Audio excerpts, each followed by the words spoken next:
बैठक है कल और परसों। आम आदमी पार्टी के दिमाग में क्या एजेंडा है, क्या कुछ मुद्दे हैं जिनको लेकर पार्टी जाएगी? पार्टी आगे की रणनीति के बारे में चर्चा करेगी, बट आपको ये जानकर खुशी होगी कि पटना और बैंगलोर की मीटिंग के बाद एलपीजी 200 रुपए सस्ता हो गया। मुंबई की मीटिंग के बाद निश्चित तौर पर पेट्रोल और डीजल भी सस्ता होगा। सीट शेयरिंग एक बहुत बड़ा मुद्दा है जिसको लेकर लगातार चर्चा हो रही है। लग रहा है दिल्ली और पंजाब में किसी तरह की भी कॉम्प्रोमाइज के लिए तैयार होगी आम आदमी पार्टी। देखिए, जो भी देश के भले में होगा, देश हित में होगा, निश्चित तौर पर सभी पार्टियां उसी तरह का निर्णय लेंगी। पार्टी का क्या रुख रहेगा इन सब चीजों पर? और एक कौन बने, क्या पार्टी चाहेगी कि उनके मुख्यमंत्री जो हैं, उनके जो राष्ट्रीय अध्यक्ष हैं, उनका नाम आगे किया जाए? अब मुझसे पूछेंगी एज अ स्पोक्स पर्सन तो निश्चित तौर पर मैं भी अरविंद केजरीवाल जी का नाम आगे रखूंगी। उन्होंने लगातार जनता के मुद्दे उठाए हैं, लगातार जनता के बीच में गए हैं, एक ऐसा मॉडल दिया है जिसमें सबसे कम महंगाई है पूरे देश में, दिल्ली देश की राजधानी होने के बावजूद एक ऐसा मॉडल दिया है जहां पर टैक्स कलेक्शन करके वही टैक्स का पैसा अपने नागरिकों पर खर्चा किया है अरविंद केजरीवाल सरकार ने। एक ऐसा इकोनॉमिक मॉडल दिया है कि ये सब करने के बावजूद भी एक मुनाफे का बजट पेश किया है उन्होंने। तो निश्चित तौर पर मैं ऐसा चाहूंगी, पर ये डिसीजन मेरे हाथ में नहीं है। एलपीजी सिलेंडर्स के दाम जो हैं वो कम किए गए हैं, इस पर क्या कहेंगे? 700 रुपए बढ़ाने के बाद 200 रुपए कम कर देना मुझे कोई मास्टर स्ट्रोक नहीं लगता। दूसरा, अभी भी एलपीजी के दाम पूरी दुनिया में सबसे ज्यादा महंगे हमारे भारत में हैं।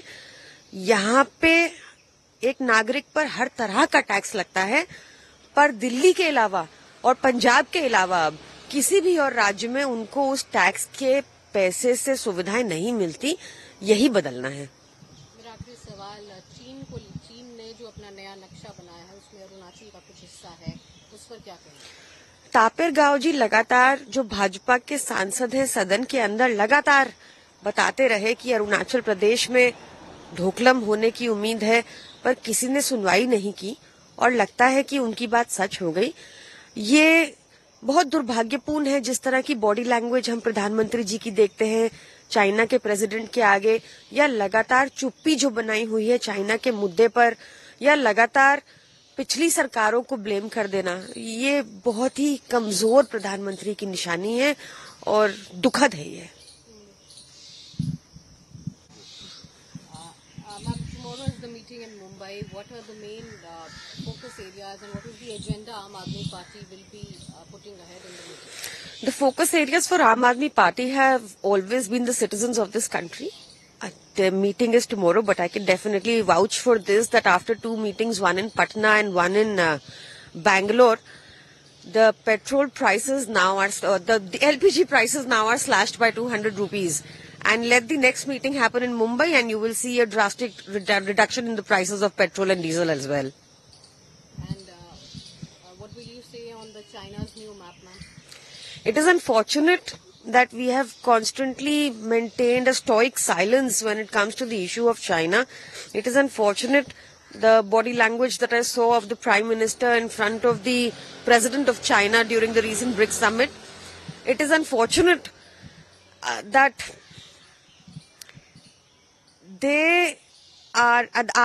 our Prime Minister was in complete denial and said na koi ghusa hai, na koi ghusega, when his own party member of parliament Tapir Gao was constantly raising this issue in the parliament. We have no knowledge, documents are suppressed. It is high time the Prime Minister takes a firm stand, because we expect nothing from the foreign minister, since he already said that he adopted a defeatist attitude already when it came to the issue of China.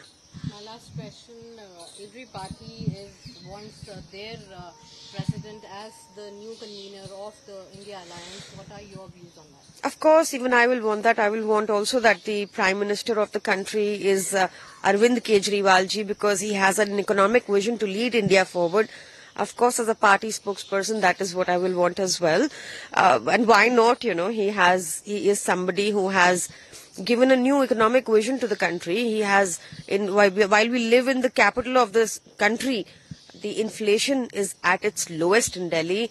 Delhi is a beautiful place. Delhi has the cheapest electricity or free electricity, 200 units. We have adopted the same model in Punjab. This model seems to be very popular among the masses. It appears, Arvind Kejriwal ji is of the firm belief that any money we collect from the taxpayers should only be spent on the taxpayers. And of course I'll want that, but this meeting will not take my wants into consideration perhaps.